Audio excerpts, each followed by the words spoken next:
Nagaan Waaqayyoo bakka jirtanitti hunda keessaniif haa ta'u. Yesuus Kiristoos bara baraan gooftaadha. Viidiyoo kana irratti barsiisa kana irratti gaaffii yaada bal'isaa ilaalcha adda addaa yoo qabaattan koomentii keessan nuuf dhiisaa. Waaqayyo bakka jirtan maratti hunda keessan haa eebbisu.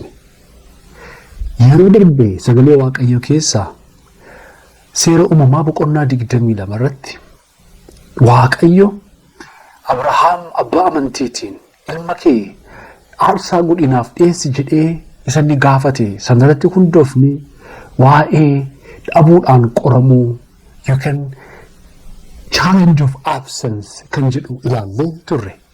Har'a irra deebinee kutaa lammaffaasaa waa'ee challenge haasofna. Isa kana seera ba'uu boqonnaa 16 irratti hundoofne waa'ee challenge of presence yookiin argachuudhaan qoramuu ilaalla.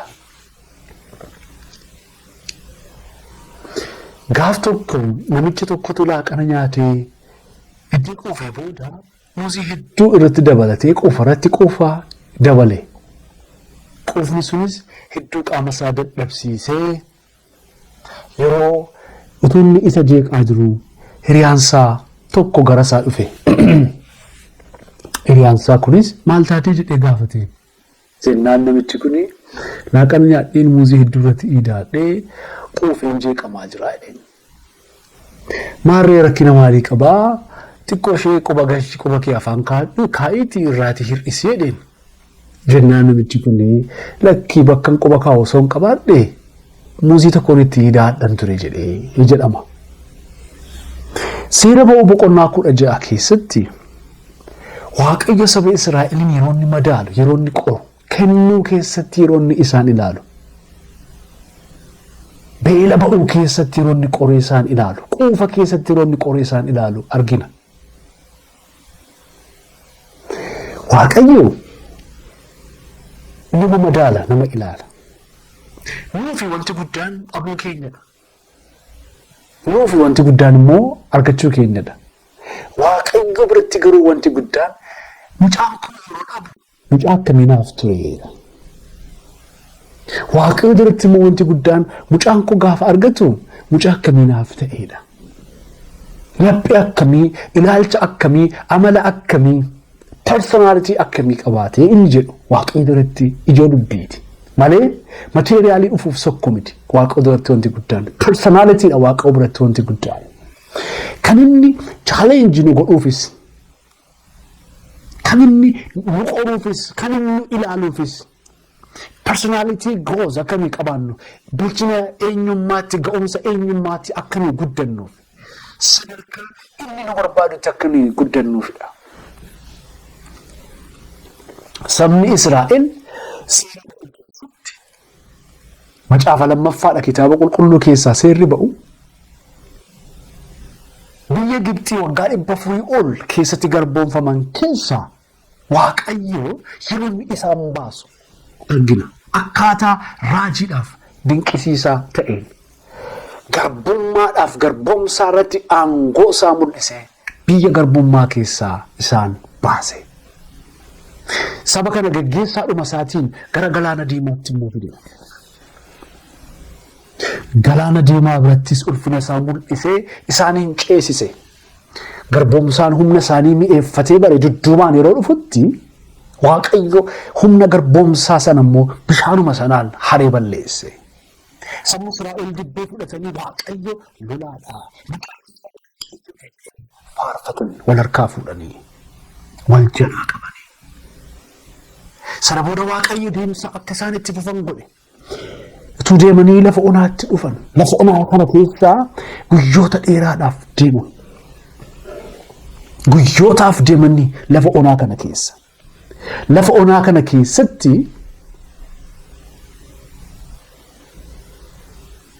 hin cooligan, hin dadhaban.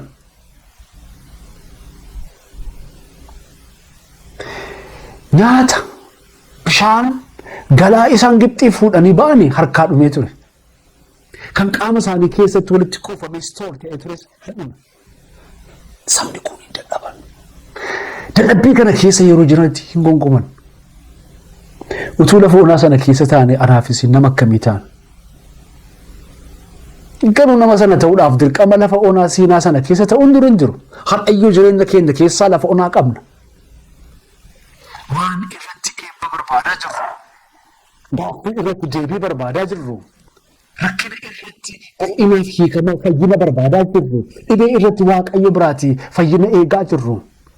Balbala cufaa irratti waaqayyo biraa humna inni ittiin akka inni nuu banu irratti kadhachaa jirru qabna. Sun lafa onaa dhuunfaa keenya keessaa jireenya keenya keessaa ni qabudha. Lafa onaa kana keessa yeroo ta'an sabni keenya Israa'el hin gunguman. Waan isin dhibu gungummiin isaanii akkuma sabaatti.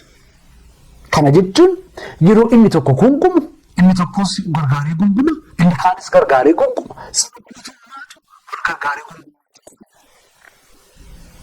Akkasumatti yeroo baay'ee yeroo nuyi rakkinni tokko nu mudatee gungumnu yaaddoon dhiphannu boonyu namni naannoo keenya jiru nu gargaaree innis rakkina isaa haasa'atee nu gargaaree kan bo'u kan yaaddoo ta'a. Hirraa akkasiitiin namoonni marfamtanii jirtan yoo jiraattan kun jireenya hafuuraa keessanitti kiyya akkamii ta'anitti himuu barbaade. Namaafis hiriyaa akkasii ta'uun barbaachisaa miti. Yeroo namni abdii kutatu hiriyaan abdii namatti hima. Yeroo namni gaddu hiriyaan nama jajjabeessa. Yeroo namatti dukkanaa'u hiriyaan ifa namatti haasa'a. Hiriyaa sirriin kan daboo namaa ba'ee daadoo namaa ba'ee nama gargaaree guugumu yaaddoo dhiphatu bo'oo otoo hin taane. Kan jajjabina haasa'u dukkana keessatti kan korraazii shaamaa qabsiisee namaaf bobeessudha hiriyaa sirriin. Sabni Israa'el garuu wal gargaaranii walumaan ta'anii gungummiitti kufan. Gungummiin maalidhaa? Gungummiin sagalee hin dhaga'amne, sagalee callisaa ta'een kan namni ofii wajjin haasa'ee itti gungumudha. Kan namni ofii waliin haasa'udha.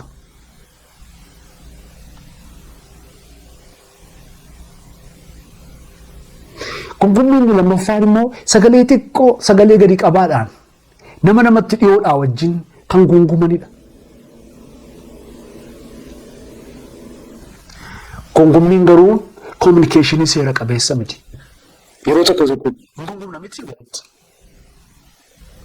Yeroo namni waan hin jedhu waan nuti haasa'u sagalee gadi qabaadhaan waan haasofnu qabna. Maal jettee yoo namni hin jedhu waan jennu qabna. Lakki asiin haasa'aa jira lakki jenna. Gungummiin jireenya keenya keessa jira. Ofii keenya wajjin waan haasofnu, nama nu bira jiru wajjin waan haasofnu, abdii kutannaa, diddaa, hammina, aarii, dheekkamsa, yaaddoo dhiphinaaf sodaadhaan haasaa goote sun haasaa gungummiiti. Gungummiin amala nama jireenya kadhannaa hin qabneeti. Namni kadhannaatti ekspiriyaansii hin qabne, shaakala hin qabne. Namni kadhannaatti of hin guddisne, kadhannaa hin beekne, rakkini isa mudate gungummiidhaan haasa'ata. Kadhannaadhaan haasa'achuu hin shaakalle waan ta'eef, kadhannaadhaan haasa'achuu hin barre waan ta'eef. Gungummiin lack of spiritual communication skill qabaachuu agarsiisa. Hanqina hariiroo ga'aa uumuudhaaf qabaachuu dadhabuuti kan agarsiisudha gungummiin. Waaqayyo kadhannaa nuuf kenneera. Kadhannaan is legal communication method or wayidha. Waaqayyo wajjin kan karaa seera qabeessa nuyi itti waaqayyo wajjin haasofnudha kadhannaan. Gungummiin garuu karaa seera qabeessa miti. Sabni kun garuu reefuu Gibxii ba'a. Haaraadha. Waaqayyo wajjin wal bira turanii, waaqayyo bira bulanii oolanii, yeroo isa biratti balleessanii, seera isaa sagalee isaa baratanii amantaatti hin guddanne waan ta'eef gungumu. Garuu manuma waaqayyo keessa immoo bulbullee kadhachuurra gungumuun kan nuuf salphatu baay'een keenya jirra.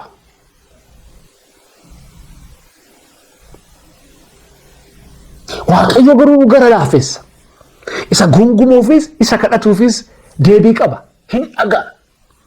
Yeroo sabni kun gungumu waaqayyo nyaata haaraa tokko, nyaata mannaa jedhamu tokko waa qabane yeroo inni isaaniif roobsu argina.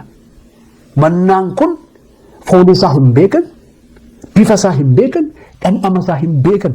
Haaraadha. Meenuu haaraa tokko fide waaqayyo.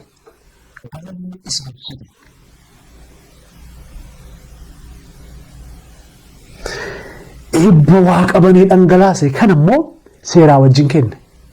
Seera tokkoffaa mannaan qabu kanarraaf isin ga'u qofaa fudhadhaa jedha. Kana jechuun maal jechuudha? Baay'inni mannaa baay'ina saba Israa'el irra darbaa jechuudha. Nyaatanii mannaan lafatti hafaa jechuudha. Lafa waaqootti dhangalaasetti.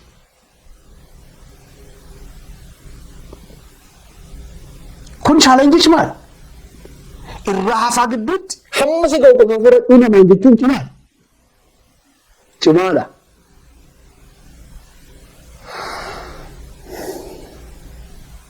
Waaqayyoon saba kana irraa hafaa wanti dhangalaase achitti immoo maal jedheen? Sayyuu saba guyyaa dheeraa midhaan malee ture.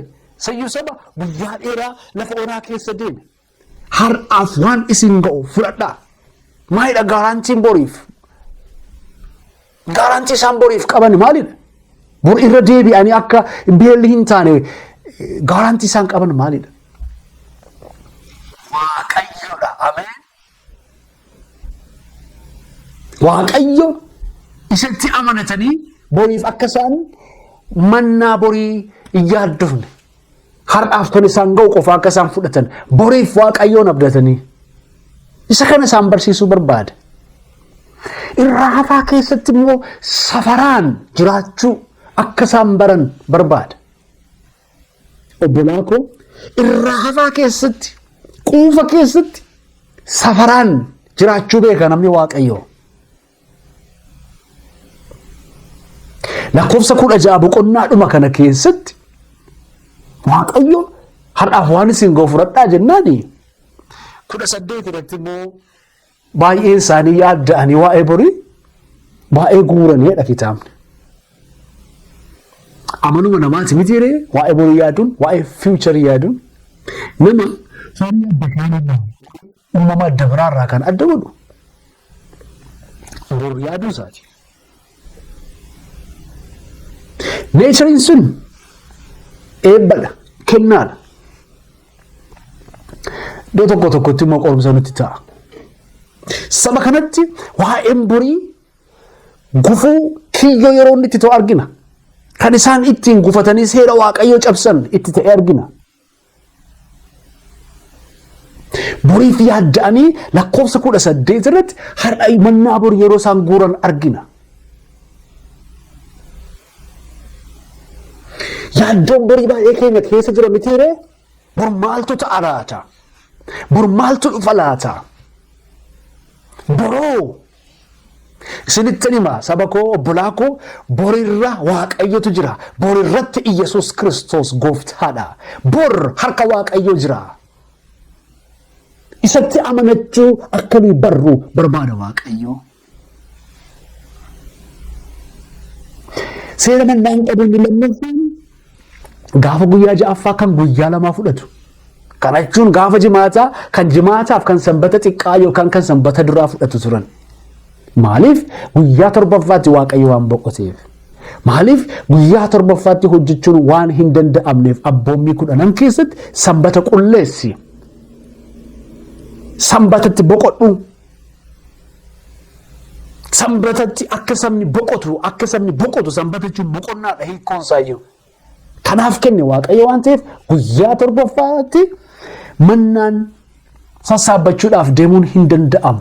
Kanaaf gaafa jimaataa kan sanbata xiqqaa yookaan kan sanbata duraaf kan gaafa jimaataa kan guyyaa lama walitti akka fudhatan Waaqayyo ajaje. Sadaffaarratti gaafa sanbata xiqqaa sana mannaan hin jiru. Kun seera mannaati. Lakkoofsa 27 irratti garuu sabni Israa'el ijoolleen Israa'el baay'een isaanii gaafa guyyaa torbaffaa mannaa barbaacha ba'aniidha. Maaliif kana godhan?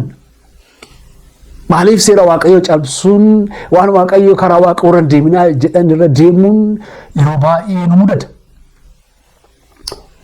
Obbolaa koo Waaqayyo eebba gara jireenya keenyaa fide kamiyyuu seeraa wajjiniin fide. Isa kana irratti dubbannaa. Balbalan jireenya keenya irratti bane. Waaqa irratti banee jira yoo ta'e. Facility carraa ittiin nu eebbise tokko qaba taanaan Waaqayyo facility sana duukaa carraa sana duukaa balbala banamaa sana duukaa seeratu jira. Seerri sun seera ittiin nuyi eebba sana bulchuu qabnudha. seera sana eebbarra adda baafne eebba fudhannee seericha diduudhaaf hin dandeenye. Waaqayyo Addaamii fi Hewaaniin jannata lafa mijataa jannata Eden jedhamu keessa yoo isaan kaa'u seeraa wajjin isaan kaa'e. Seerri sun kanatti nyaadhu kanatti hin nyaatin. Jannata Eden keessa uumamni tiks kunuunsi eegi kan jedhudha. Sabuma Israa'el ijoolleedhuma Israa'el kana immoo dhaqee eebba Kana'aan kana keessa yeroo kaa'u Kana'aan eebba lafarraati. Eebba kana keessa yeroo kaa'u seeraa wajjin dhaqee isaan kaa'e.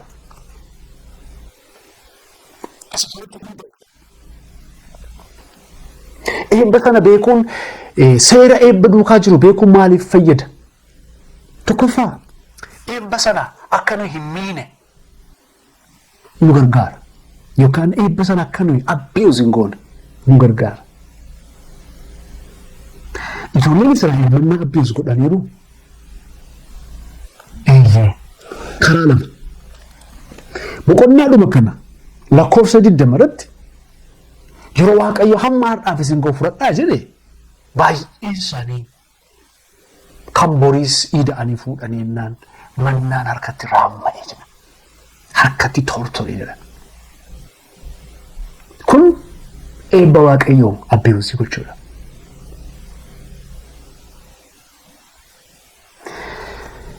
Qe'ee baay'ee keenyaa keessatti buddeenurraa hafee saree keenyarraa hafee tortoree bada. Qe'ee warra kaanii keessa immoo bookeetu horsa. Kun eebba Waaqayyoo abbeewus gochuudha. Obbolaa koo isinittan hima.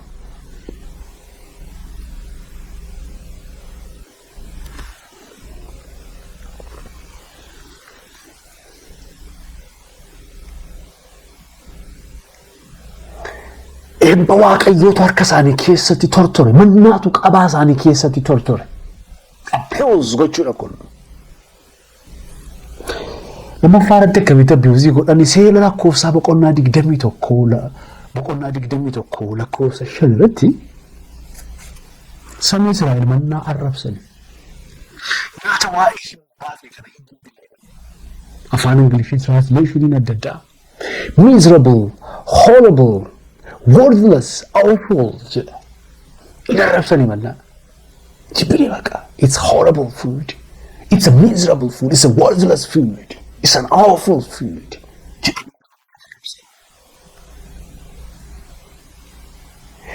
Verbal abuse akun miti eebba Waaqayyoo irratti jechaan harrabaatiin eebba Waaqayyoo abuse godhan. Kun maalirraa ka'ee dhufe? Seera mannaa duukaa kenname sana dagachuu ignore gochuu irraa ka'ee dhufa. Seera sana beekuun lammaffaa irratti karoora eebbi sun kenname bakki akka nu eebba sanatti hin fayyadamneef nu gargaara. Eebbi principle qaba. Eebbi purpose qaba. Yeroo karoora eebba duukaa kenname hirraanfannu seera eebba duukaa kenname yeroo hirraanfannu misuse goona. Karoora inni kennameef bakkee itti fayyadamu. Yeroo baay'ee Waaqayyo waan kana godhu kan nuti godha jenna gaafa Waaqayyo waan kana godhu garuu karoora kadhanneef yookiin Waaqayyo nu kenneef sana bakkee itti fayyadamne achitti booda deebi'ee ammayyuu gaaffiin keenya jechuma jira waan akkasii qabnaa jireenya keenya keessaa laata. Eebba nuu kenne kamiyyuu Waaqayyo akka nu ittiin isa glorify goonuuf nuu kenne. Karoorri eebba duukaa jiru inni tokkoffaan eebba keenya eebbifamuu keenya keessatti Waaqayyoon akkamii glorify goonu Waaqayyoon akkamii kabajnu bakka jalqabaasaa akkatu bakka tokkoffaasaa akka isaaf kennu nu barbaada Waaqayyo. Hallelujah. Waaqayyo yeroo hundumaa iddoo tokkoffaa barbaada. Lammaffaarratti eebba nuuf kennameen akkamii wal of tajaajilu barbaada. Niidii keenya akka tajaajilu. Fedhii niidiin wantiidhaaf niid kan jedhu jira. Waa'ee niidiitiin haasa'aa jira malee waa'ee wantii miti isa kana adda baasaatii dubbisaa ilaalaa caqasaa. Waaqayyo eebba gara keenya gaafa fidu niidii keenya akka nuyi ittiin sarvii goonu fida. Sadaffaa irratti namoota naannoo keenya jiran niidii isaanii fedhii isaanii akka nuyi ittiin tajaajillu fida. Waan barbaanne akka ittiin goonuuf Waaqayyo kana naa kenne jennee yaadaa jirra yoo ta'e dogongorreerra. Barcuman qaba, taayitaan qaba, uleetuun harka jira, waan an barbaadin godhaa jennee yaadna yoo ta'e dogongorreerra. Qarshii waan qabnuuf nama bituu waan dandeenyu, nama garboomsuu waan dandeenyu akka kanattis yaadna yoo ta'e dogongorreerra. Hamaan iyyuu gaaf tokko hin dogongore. Abbaa taayitaa waan inni ta'eef yeroo inni karaarra darbu namoonni hin sagaduuf turan. Mardokiyos garuu hin sagaduuf jedhe. Har'ayyuu abbootii taayitaa baay'een of tuulummaa kanatti kufaniiru. Taayitaa waan qabaniifi nama sagachiifachuu, taayitaa waan qabaniifi nama buqqisuu, taayitaa waan qabaniif waan barbaadan gochuu waan danda'an namoonni itti fakkaatan yoo jiraattan dogongortaniitu.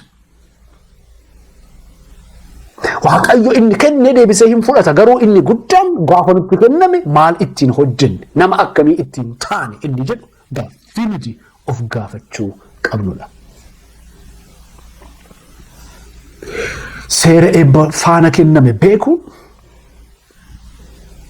akka nuti irra darbaa hin adeemne nu godha. Overact akka nu hin goone nu gargaara. Danda'amu miti machiin keenya yeroo baay'ee dafnee machoofna waa xiqqoon nuu taanaan miti. Waaqayyo kenneefi nama baay'ee dhabeera. Balbala nama banee kenneefi eebba banee kenneefi nama baay'ee dhabeera. Mucummaatti hin jiran, obboleessummaatti hin jiran, Waaqayyo wajjin hariiroo isaan qaban sokkee, amantaan isaanii sokkee, jireenyi isaanii sokkee kan dhabaman namoota lakkoofsa hin qabne baay'ee jiru. Sun akka hin taane barbaada Waaqayyo. Siif kennee si dhabuu hin barbaadu Waaqayyo. Si eebbisee si dhabuu hin barbaadu. Nama nu godhee nu dhabuu hin barbaadu Waaqayyo. Yeroo dhabnu gad of deebisuun keenya daangaa hin qabu. Hambiliidha. Gad of deebisina. Yeroo dhabnu. Yeroo argannu immoo tuulummaan keenya daangaa hin qabu. Of dhiibuun of afuufuun keenya daangaa hin qabu. Kun naamusa ijoollee Waaqayyoo miti.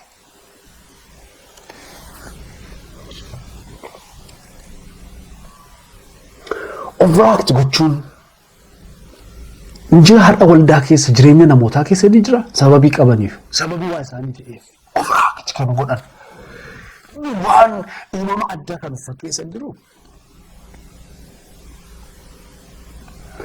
dogongortaniitu. Yeroo Waaqayyo ol isaan qabu gad of deebisu ijoolleen Waaqayyo. Yeroo Waaqayyo isaan guddisu of xinneessu ijoolleen Waaqayyo. Nama tokkotu yaa Waaqayyo gurguddadhee jira yoo ta'e caccabsee xiqqeessina hojje xiqqaadhee jira yoo ta'e immoo na guddisii jedhee kadhate.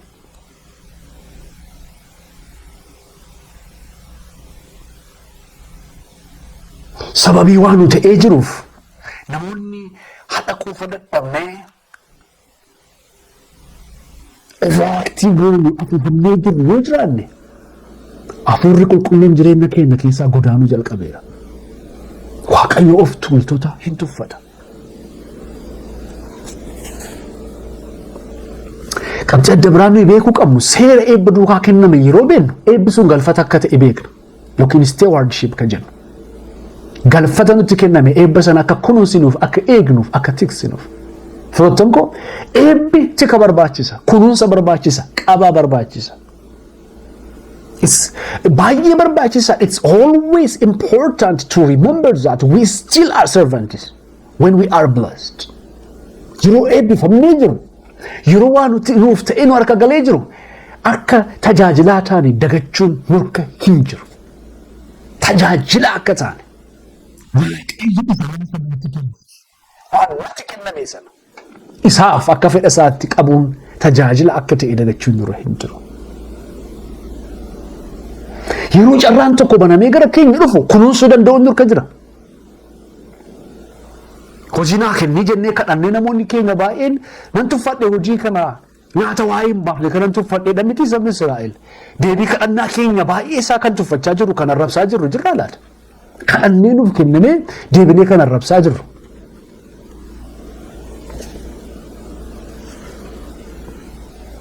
Waaqayyo waan inni ittiin nu eebbise akka nu bulchuuf utuu hin taane akka nu maneeji goonuuf akka nu bulchinuuf ittiin nu eebbise. Wanta Waaqayyo nuuf kenne garba akka inni nu godhatu Waaqayyo hin barbaadu. Foottan koo qabaa barbaada eebbi. Qabaa kunuunsa barbaada stewardship barbaada eebbi. Warra eebbi harkatti ititu. Warra eebbi harka bulu. Warri guddina irratti guddina dabalachaa deeman. Warri ulfina irratti ulfina dabalachaa deeman. Isaan warra Waaqayyo olof qabu gad of deebisanidha. Isaan warra Waaqayyo isaan guddisu warra of xiqqeessanidha. Isaan warra Waaqayyo iddoo tokkoffaa irratti yeroo hundumaa kaa'an warra Waaqayyo ulfina kennan ofii isaanii warra gad of deebisanidha. Ijoolleen Waaqayyo akkasidha. Waaqayyo argachuudhaanis carraadhaan eebbisuudhaanis eebbaanis challenge nu godha. Akkamitti qaba? Nama akkamii ta'a? Warri sababa carraan tokko nuuf kennameef mana Waaqayyooti bannee jirru mana Waaqayyooti hadeebinu. Warri sababa waan tokko nuuf mijateef of tuulummaatti kufnee jirru jireenya kadhannaa dhiisnee waldaa keessaa obboloota keessaa fagaannee jirru iddootti hadeebinu. Ijoolleen Waaqayyoo eebba keessa buluu beeku. Ulfina baachuu danda'u. Kabaja baachuu danda'u. Gatiittiin isaanii bal'aadha. Hin gatatani eebba hin gatatani ulfina ijoolleen Waaqayyoo. Hin gatatani eebba ijoolleen Waaqayyoo. Hin qabu of harkatti hambisu ijoolleen Waaqayyoo. Hin guddatu guddatanii hafu ijoolleen Waaqayyoo. Hin eebbifamu eebbifamanii hafu ijoolleen Waaqayyoo. Malee warra eebbi harkatti gatatu warra ulfinni jalaa gatatu miti nuyi. Waaqayyo sagalee kana kanaaf nutti dubbachaa jira. Hafuura kana nuuf kenne, eenyummaa kana nuuf kenne. Ayyaanni Waaqayyo lafa jirtan hundumaatti isinirra haa ta'u. Ulfinni hundinuu isa Waaqaaf lafa uume fayyisaa keenya gooftaa keenyaaf haa ta'u. Ergaan kun namoota baay'ee biraa akka inni qaqqabu barbaanna. Adaraa subscribe godhaa, share godhaa, like godhaa. Waaqayyo isinii wajjin haa ta'u yeroo eebbifamaa qabaadha.